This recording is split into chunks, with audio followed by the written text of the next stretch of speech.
একবার একটা কোম্পানি ব্যবসায় হঠাৎ করে লোকসান করার পর তাদের অফিসের সামনে একটা নোটিশ দিল, যেখানে লেখা ছিল আমাদের কোম্পানির লোকসানের জন্য যিনি দায়ী তিনি মারা গেছেন।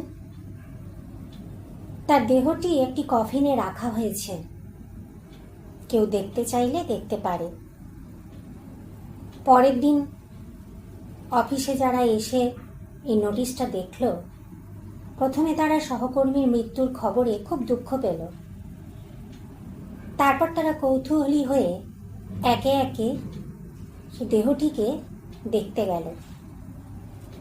যখন তারা কফিনের কাছে গেল এবং ভেতরে তাকালো, তখন তারা চমকে উঠল, হতভম্ব হয়ে গেল।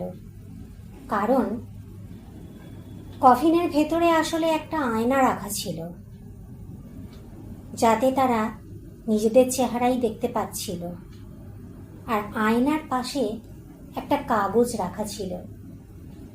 সেই কাগজের ওপর লেখা ছিল, তোমার সাফল্যের পথে বাধা একমাত্র তুমিই হতে পারো। তুমিই সেই মানুষ যে তোমার নিজের জীবনে পরিবর্তন আনতে পারো।